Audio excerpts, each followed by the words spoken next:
No question is too silly, and believe it or not, I've heard many times in my years at a bike shop, how do you actually ride a bicycle? It's very open-ended, but I'm Gavin from Gregg Cycle in Green Lake in Seattle, and I will give you the quickest rundown on how to actually get out there and ride your bicycle.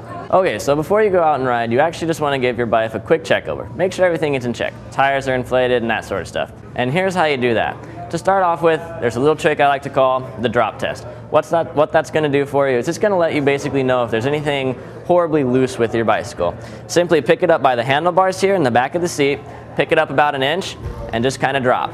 If you hear anything really rattle around, you can get into a little more depth or certainly bring it by your local bike shop, but that's going to let you know if your hubs, your headset, and that sort of stuff is tight and safe to ride.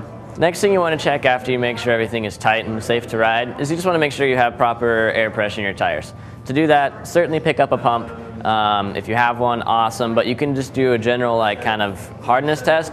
If you're riding on the road, you just want it to be pretty firm. You don't want it to be able to move that tire at all. Somewhere along the side of this tire here is just going to list the air pressure that needs to be in there. As long as you're within that range, you're okay to go.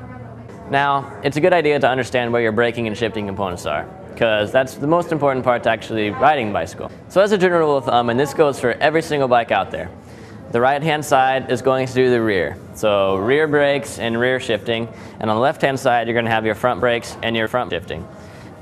Now, the rear, it's going to have the micro adjustments for the shifting, so very small adjustments that you have. Front, it's going to be much major, and you usually only have 3 in the front. All you're going to do, you're just going to swing your leg over.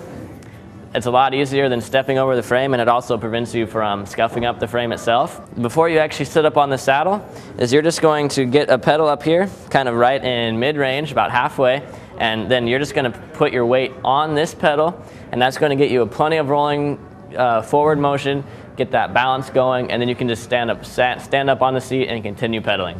As I ride out of here, I'm just going to do my super simple, easy get up on the saddle and pedal out of here. I'm Gavin from Gregg Cycle in Seattle. Have fun.